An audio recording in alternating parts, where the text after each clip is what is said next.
I want to start with a question. Have you ever left a conversation, one where you're being criticized, dismissed, or talked about, and somehow you end up apologizing? Have you ever tried to explain to somebody what was happening in the relationship and the words just wouldn't come? Like the situation was just too slippery for you to hold on to? Have you ever Googled, am I crazy at 2 a.m.? Am I the only one? Well, just stay with me if any of this landed with you, because what I'm about to share changed everything for me, and I believe it can do the same for you. Today I'm going to talk to you about narcissistic abuse and what it actually is, how it works, like the mechanics of it, because understanding how is what finally made things click for me. And most importantly, why it is so profoundly maddening and confusing. This was the first step of my rebuilding framework. I call it name it for a reason, because you cannot begin to heal from something that you cannot see. So let's turn the light on. When most people hear the word abuse, they picture something physical, something loud, something that leaves marks on you that you can point to. Narcissistic abuse rarely looks like that. It's subtle, it's strategic. Even sometimes the person doing it doesn't even fully realize that they're doing it. And it's deeply, deeply personal, because narcissistic abusers don't just hurt you generally. They study you. They learn what matters most to you and what you're most insecure about, what you need in order to feel loved. And those things become tools. So at its core, narcissistic abuse is a pattern of behavior used by someone with narcissistic traits to maintain power and control within the relationship. Now, I want to be clear. This isn't just romantic relationships. This can be a parent. This can be a sibling. It can be a best friend, a boss. A relationship may have started with what felt like an incredible connection. Like this person just understood you in a way that no one else ever had. They were attentive and they were affectionate and maybe even a little intense in the most intoxicating way. That's called love bombing, and we'll come back to that. But at some point, something shifted, and you probably spent a long time trying to figure out what you did to cause the shift. That right there, that instinct to turn inward and assume responsibility is one of the first signs that something's off. Healthy relationships do not require you to constantly audit yourself to keep peace. So let's walk through this whole cycle, because this is where many people have that first, oh my God moment of recognition. Love bombing. It starts with an overwhelming amount of attention, affection, a connection. You feel chosen, special. Like this person sees something in you that the world has been missing. It feels like you're falling, but in the best possible way. And here's what's important for you to understand. This stage is very, very real. The feelings that you had are real. You didn't imagine this. But for the narcissistic person, this stage is about securing your attachment. It's about making sure that you're invested before the dynamic shifts. And remember thinking, I had never felt so known by another person. That feeling becomes the thing that you spend years chasing. You keep trying to get back there, but that's by design.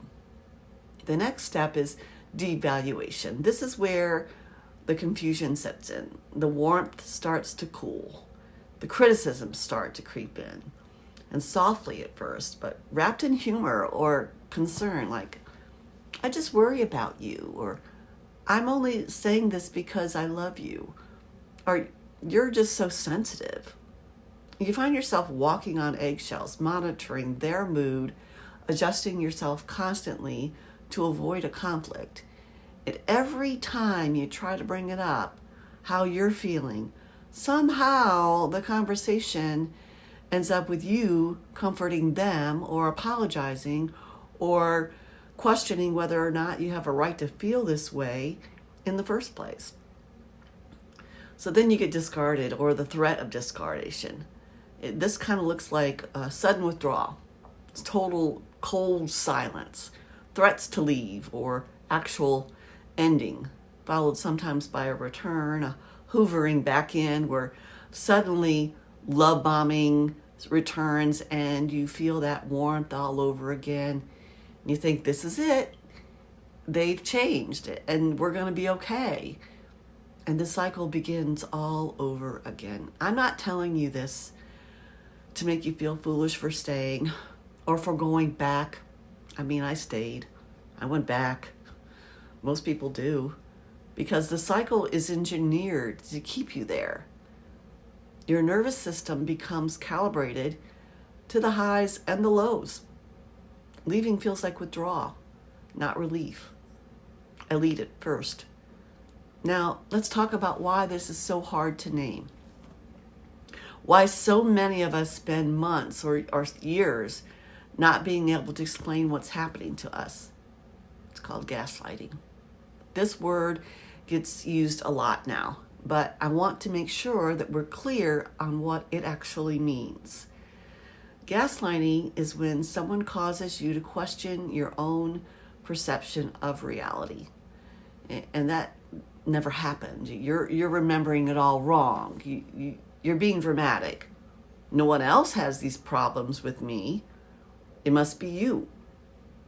Well, over time, you stop trusting yourself.